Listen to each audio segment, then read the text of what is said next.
Welcome back to Strictly Insider. We saw some of the best dances of the series so far this weekend, including Hamza and Jovita's incredible salsa, which gained a near-perfect score.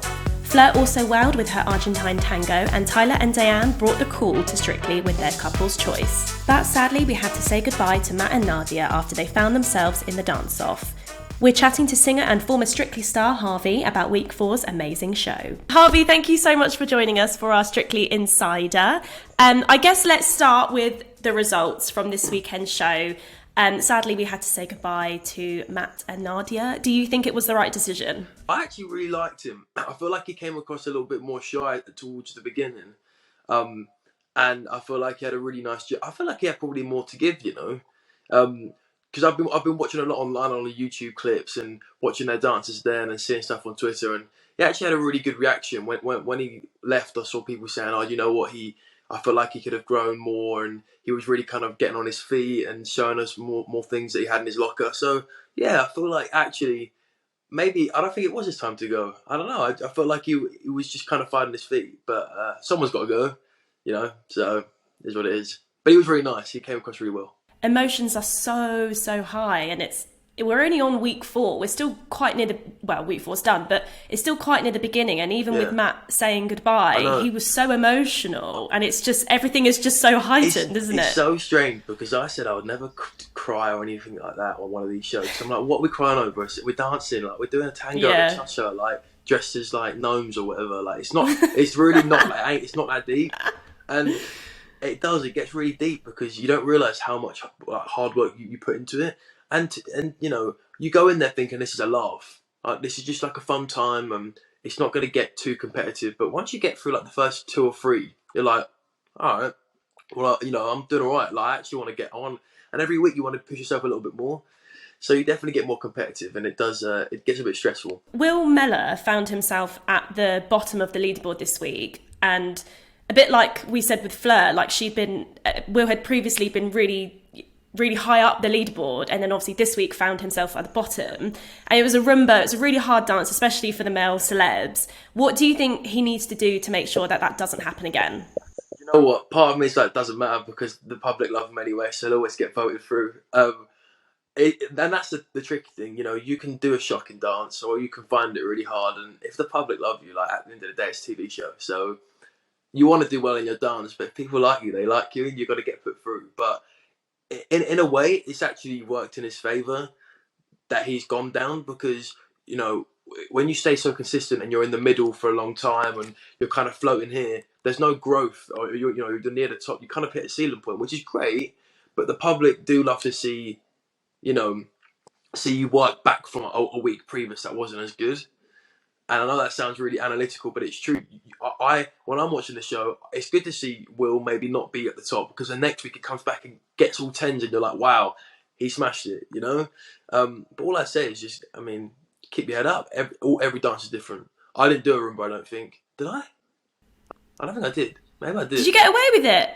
Well, we had a short series, didn't we? Because it was lockdown. Oh, of course. Which I was buzzing about. So basically, me and Janette walked through all the dances and was like, what don't you want to do? And she said, I think I'm going to strike off the ones that I think you'll find really difficult.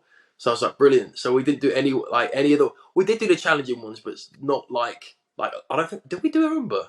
What is the rumba? Is it like the rumba's like the really slow one with like the hip movements, and it's always a bit sensual. Oh, I did do that. Yeah, I did. I did shocking in that. I think I got 6. I did. I was really bad at that. I did do that. Yeah, I hate that. We did it. Yeah, most people hate it. And we got. I remember Janette being really annoyed at me because I said to her, "Listen, we're gonna go out." It was the semi-finals. I was like, "Listen, we're doing a rumba." But we did it tactically, because after my rumba, I was closing the show with a... What was it? What was that? What's the happy one? The old Charleston. I remember saying to her, "Listen, Janette, I'm gonna flop this one, get 6s or whatever. But we'll look good doing it. We'll look pretty, and then I'll come back and we'll smash this Charleston. Don't worry about it." She was like, "No, you're gonna do really well in this room." But we got out there. It wasn't very good. Well, I thought it was alright. And then she came off and she wouldn't talk to me. She was like.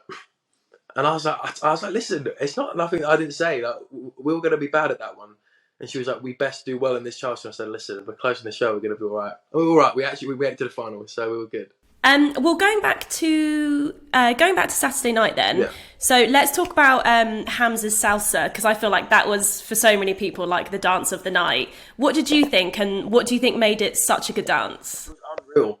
Again, I was on Twitter and he was trending, and I was like, oh wait, Strictly's on, because normally I know when Strictly's on, obviously, but like I was busy and I went on Twitter and I was like, oh wait, Strictly's on, so we put it on, and we just missed this dance, so I went back on Twitter and went onto Strictly's page and I was refreshing it to wait till I could see it, and then suddenly it went on YouTube finally, and it was so good. His lifts, like we chucked her in the air at the end.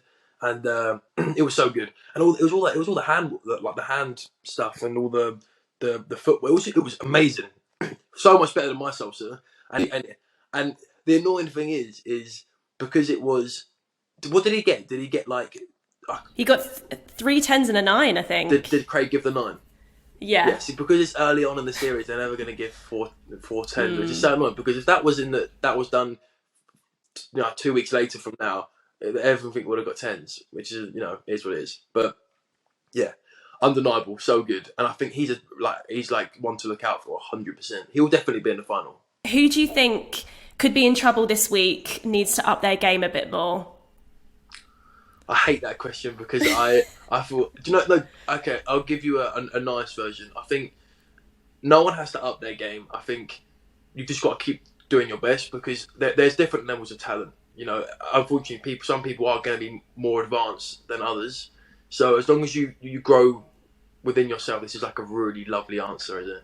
As long as you like grow within yourself and you give it your all, then you're going to be fine. Everyone just and you know what? And enjoy yourself. Well, you've obviously got your new single, I Wish I Could Hate You, which is out now. Tell us about that. What's it all about? Yeah, so I write a lot of my own songs, but I never release them because I get scared. So normally the songs that I release are normally with like other songwriters that I collaborate with, because they've written songs for, I don't know, massive people. So you kind of put your trust with them and you do it together. Whereas this is one I did kind of on my own, and I thought, you know what? Why not just release it? Just give it a go and see if people like it, and my fans really love it. So yeah, it's a fun song. And is it really about anything or anyone? Not particularly. Kind of just made it up, because sometimes you go through experiences and you write songs about that, and sometimes you just gotta go with the flow in the studio and create something that's a bit more catchy. So yeah, a bit of both. Harvey, who's like your dream collaborator, would you say? Do you know what? I don't know. Do you know, I get asked this question and it always changes. But I'd like to collaborate with Olivia Rodrigo. I think she's incredible. I'd love just to write a song with these people, because none of them would want to be on a song with me, but that's fine. But I'd like to write a song with them. Thanks so much for watching. We hope you enjoyed. Don't forget to like and subscribe for more Strictly Insider content. And if you like the look of our Hello Strictly t-shirts, then head over to our shop on hellomagazine.com. Bye.